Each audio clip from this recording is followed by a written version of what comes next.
Notre prochain conférencier, c'est le docteur Robert Sidonio Jr., qui se joindra à nous, mais de façon virtuelle. Je pense qu'il est en ligne. Michel? Michel? Est-ce que docteur Sidonio est en ligne? Oui, très bien. Et il se joint à nous de l'Université Emory en Georgie. Son communication est intitulée Le statut sanitaire articulaire des femmes qui ont des troubles hémorragiques. Merci. J'aurais voulu être avec vous. Oh, j'aimerais être avec vous et rendre visite à mes amis du Canada. Je vais parler des saignements articulaires. C'est un sujet difficile. Depuis la dernière décennie, on a pas mal avancé sur la question. On a réussi à cerner le problème, mais on ne sait pas très bien quoi faire ensuite. Alors, nous allons voir ensemble ce qui se passe dans les cas de saignement articulaire. Il n'y a pas eu tellement d'études faites sur la question et on pourra discuter. Alors, pour être sûr d'être sur la même longueur d'onde, quand je fais cette présentation, il y a toujours des gens qui ne sont pas contents parce qu'ils estiment qu'on en fait pas assez. Mais il faut comprendre le volume de cas à partir donc des renseignements disponibles. On peut dire qu'il y a un certain nombre de patients, une patiente sur 5 qui est femme, hémophilie légère. Le nombre de personnes qui ont une atteinte grave est assez limité.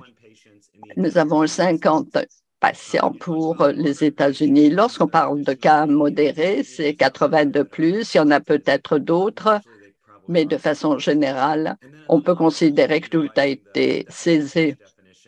Et vous voyez les différentes définitions de différents niveaux de gravité.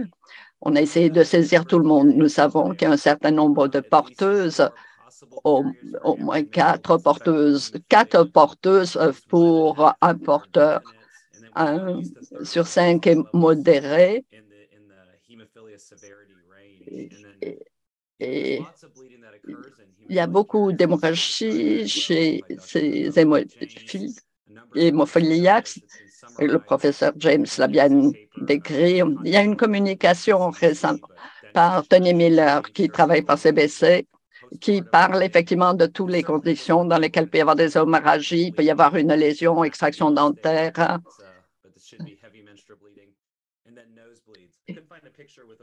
Alors, qu'est-ce qu'on peut avoir comme type d'hémorragie?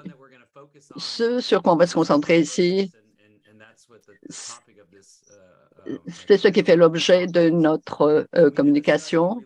Nous avons fait une étude où nous avons examiné un certain nombre de patients à Nashville, à l'université, et on a comparé des porteuses vérifiées avec les évaluations hémostatiques et thrombotiques pour s'assurer qu'il n'y avait rien d'autre qui se passait à ce trouble hémorragique. On a comparé aux femmes normales, des femmes avec des enfants souffrant de leucémie ou de hémophilie. J'avais accès à la clinique Mayo. Vous voyez en bleu le nombre de patients avec hémorragie de façon générale. Et ceux qui nous intéressaient le plus, c'était les cas d'hématose.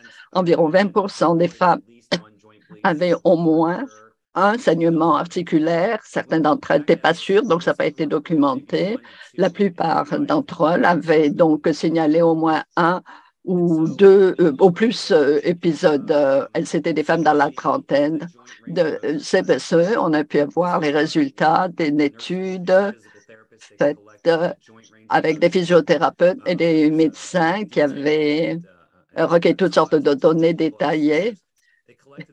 On a repris toutes ces informations sur les hommes dans un premier temps et ensuite sur les femmes. Et les femmes qui ont été ajoutées à cette étude CBC n'avaient pas été étudiées. Ces données n'avaient pas été rejetées, mais on n'avait pas d'informations suffisantes. Tout ce qu'on savait, c'est qu'elle était porteuse. On ne savait pas quel type d'hémophilie. On a comparé avec les lignes en pointillés. il y a une perte de l'amplitude articulaire chez les femmes souffrant d'hémophilie. Et vous voyez que, bon, c'est pas très euh,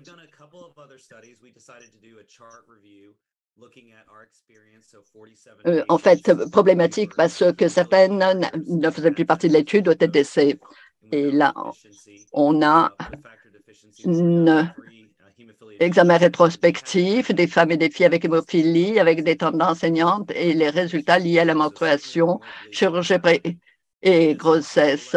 Il y a eu plus de saignements. Ça, ce sont des renseignements qui ont été obtenus de 2012 à 2020. Vous voyez, il y avait 23 femmes et filles avec ces déficiences qui avaient saignements articulaires, traumatiques, spontanés ou autres. Vous voyez la répartition du type d'hémorragie au genou, à la cheville également. On en a également au coude. Ça, c'est pas quelque chose d'habituel dans les cas effectivement de déficience légère.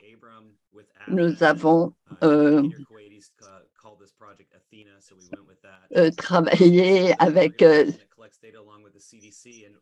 Haley et d'autres chercheurs dans le cadre de ce projet intitulé Athéna sur les articulations articulaires chez des femmes qui avaient des troubles donc hémorragiques. Alors, on voit un petit peu la répartition des différentes déficiences. On va revenir plus tard sur le syndrome von Willebrand et on voit les différentes pathologies. On a recueilli toutes ces données sur les femmes hémophiliques. À partir de là, on a pu suivre certains nombres de paramètres sur une vingtaine d'années. Vous voyez une ventilation. On est parti de l'hypothèse qu'il y avait une hypothèse juste avec 50% chez les femmes normales. On peut déplacer la courbe à 100%. Ce que vous pouvez voir, on a identifié 50 femmes avec des niveaux suffisants. Ce qu'on a observé, c'est que lorsqu'il y avait des déficientes, il pouvait y avoir des saignements qui avaient été documentés et 10 fois plus probable d'avoir une chirurgie articulaire à l'avenir. On ne sait pas si c'était lié ou non, mais la chirurgie d'une articulation est extrêmement fréquente chez une population relativement jeune. Donc, il y a un certain nombre de paramètres qui sont liés à déficience. Alors, à bien des réunions où j'assiste, les gens disent, bon, qu'est-ce qu'on fait là-dessus? Ben, je pense, il faut se demander comment on agit avec les hommes, les garçons qui ont des hémophilies, qui ont une hémophilie. Là, on a des données qui remontent il y a quelques années. On voit quels sont les patients qui sont sous prophylaxie. Je ne sais pas quels sont les chiffres pour le Canada. 10% des hémophiles masculins sont sous prophylaxie dans les 18 premières années de vie. Vous pouvez voir donc tout cela illustré ici. Mais ceux qui ont une hémophilie modérée, c'est plus de la moitié. À 10 ans, 15 ans, la plupart de ces patients sont sous prophylaxie car toutes les thérapies ont permis donc d'alléger la gravité de la problème. Alors, qu'est-ce que l'on fait? Il faut donc se poser la question, qu'est-ce qu'on peut apprendre de ces sujets masculins? Bon, quelque chose qui est relié. Ça, c'est Divya Sridhar de l'Arkansas qui a compilé toutes ces données. On a des données intéressantes aussi sur l'utilisation des dés et des avortements spontanés ou provoqués. Et il y a une publication là-dessus. On a essayé de voir un petit peu ce qui a été publié dans cette étude combinée dans de 26 établissements de soins de santé aux États-Unis avec 360 hôpitaux et plus de 72 millions de patients. Et l'on voit ici les porteuses d'hémophilie, l'ostéoporose chez les hémophiles et chez les témoins femmes et l'ostéoarthrite et fractures.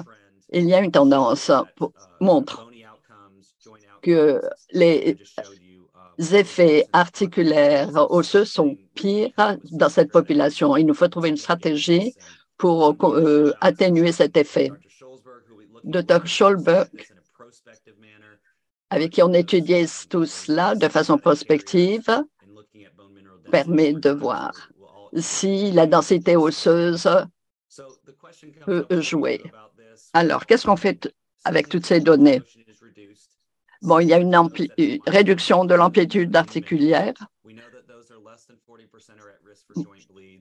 Donc, il y a un risque de 40% de saignement. Alors, qu'est-ce que l'on fait? Est-ce qu'un facteur prophylactique, ça peut aider? La plupart des patients signalent 2 ou 3 épisodes au cours des 20 premières années de la vie. Alors, intervenir avec un facteur, est-ce que c'est un fardeau administratif de plus? Si la thérapie s'améliore, peut-être, mais il faut demander au patient s'il est prêt à ajouter ce fardeau pour tout de suite pour prévenir des événements délétères plus tard. Ce n'est pas quelque chose qui se fait en prophylaxie chez les hommes, à moins qu'ils soient très, très actifs. Il faut trouver une autre possibilité d'action à considérer. C'est très, très difficile de faire ce genre d'études. Il faut couvrir cette population pendant 50-10 ans pour voir s'il y a une différence. Est-ce qu'il y a vraiment des organisations qui sont prêtes à financer une étude sur 10 ans? La question n'est pas très claire. Eh bien, ce qu'il faut faire, c'est aller faire une radiographie, des ultrasons pour regarder en fait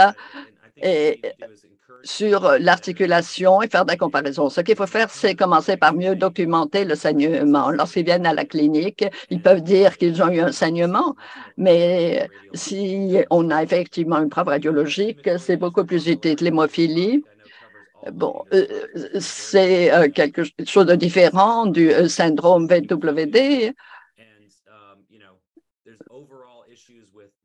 Il y a toutes sortes de questions qui se posent quant à l'étude de ce syndrome.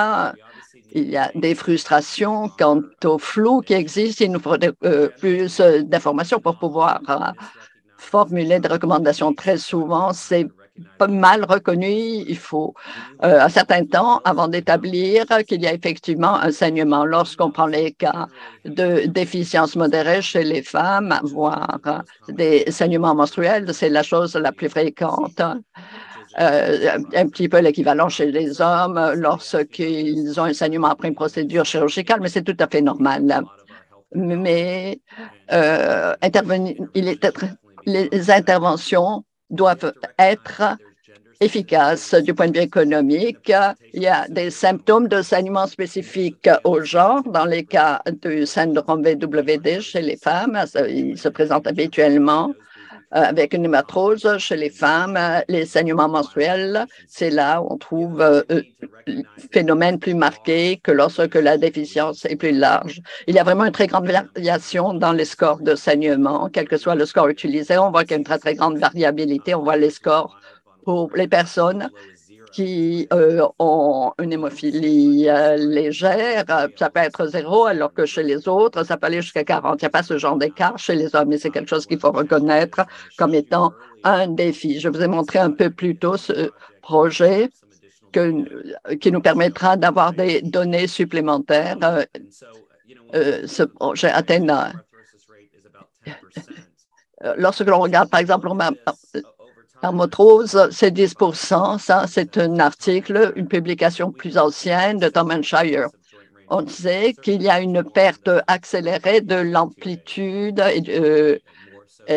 articulaire, surtout pour le type 3 par rapport au type. Ce qui est très, très intéressant, c'est qu'on voit cette perte d'amplitude de mouvement à la hanche particulièrement, mais c'est le lieu.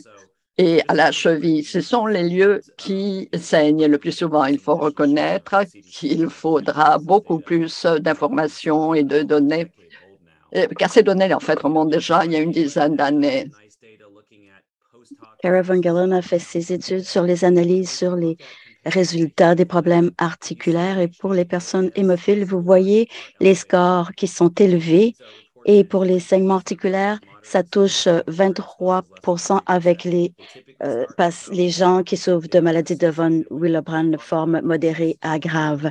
Alors, vous voyez les différents scores sur les douleurs articulaires et même si les scores sont plus faibles, ils mènent au même problème à long terme. Alors, encore une fois, peut-être qu'on ne reconnaît pas ces saignements chez les patients souffrant de von Willebrand. Et quand on pense maintenant à la santé osseuse, les taux sont beaucoup plus fréquents en ce qui a trait à l'ostéoporose, ostéoarthrite et fractures par rapport à la maladie de von Willebrand. On peut donc faire beaucoup mieux. Et l'une des questions qui est soulevée souvent, c'est qu'est-ce qu'on peut faire? L'amplitude du mouvement articulaire est affectée chez les femmes, entre autres. Et est-ce que les facteurs vont prévenir cela? On l'espère. C'est difficile d'avoir une bonne conception d'études. Par exemple, on veut plus d'imagerie, on veut plus de documentation et on doit tous travailler ensemble pour optimiser les traitements. Il y a peut-être un réseau plus large à créer pour mieux répondre à ces questions qui touchent tous les pays. Je vous remercie beaucoup de votre attention. Merci de m'avoir permis de participer à votre merveilleuse réunion. Merci beaucoup, Dr. Sidonio. Je suis physiothérapeute. Ce sujet me tient à cœur. Alors maintenant, question. Je vais commencer. Je suis un peu égoïste. Vous avez parlé de la façon de prévenir certains de ces problèmes. Je dirais que la physiothérapie a un rôle en ce qui a trait à l'éducation, à la surveillance des articulations. Je suis d'accord. Aux États-Unis, on a recueilli ces données sur l'amplitude de mouvement. Et tout ça faisait partie donc des études. Ce n'est plus obligatoire. Donc, évidemment, vous savez ce qui se passe à ce moment-là. Les gens arrêtent de recueillir les données. Donc, ce qui me préoccupe, c'est que on devient un peu désinvolte par rapport à tout ça. On veut encourager ce mouvement. On n'a pas de bonne directive quant à la façon de recueillir ces données pour la maladie de von Willebrand. On le fait tous les 2 ans pour l'hémophilie et je pense qu'on a besoin de plus d'orientation à cet égard. Ce serait bien si on pouvait créer un groupe de travail pour formuler des recommandations raisonnables sur la façon de surveiller l'amplitude de mouvement articulaire, qui sont les groupes ciblés et à quelle fréquence ça doit être fait. Parce que si on fait ça, les gens feront de leur mieux pour recueillir les données. Donc, je suis tout à fait d'accord avec vous. Je suis curieuse par rapport à vos statistiques sur l'hématrose et les saignements menstruels. Lorsqu'une personne a des menstruations abondantes, est-ce qu'on présume l'hématrose selon vos données ou est-ce que des données dans les deux cas de figure? On a vu transversale avec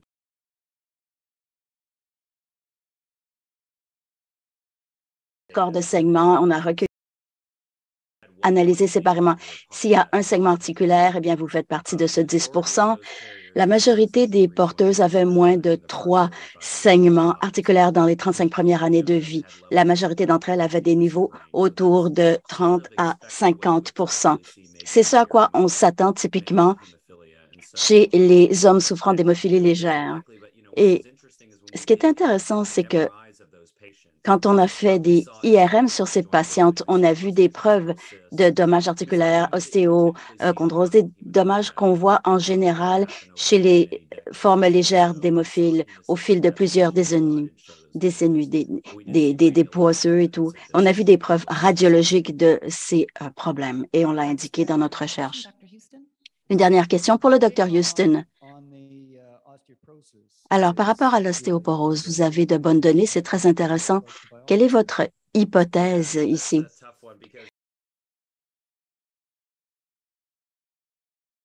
C'est pas évident à répondre parce que on entend beaucoup parler de ça, hein, l'effet des facteurs sur la santé osseuse. Mais c'est plus compliqué que cela. Il y a peut-être des patientes qui sont limitées quant à leur capacité de faire de l'exercice. Si on regarde les facteurs de risque d'ostéoporose, fracture et ostéoporose, les porteuses de la maladie de von Willebrand ont un plus fort pourcentage de facteurs de risque associés typiquement à cela. Je pense que c'est multifactoriel. Incapacité de produire du tromène, ça peut contribuer. On doit mener de meilleures études sur les facteurs de coagulation, des études rétrospectives. La plupart des patients von Willebrand ont des niveaux de facteur 8 normaux. Donc, on voulait simplement décrire la situation et on espère que les gens dans les laboratoires pourront poursuivre ces recherches. Merci beaucoup, Dr. Sidonio, de vous être joint à nous aujourd'hui. Merci.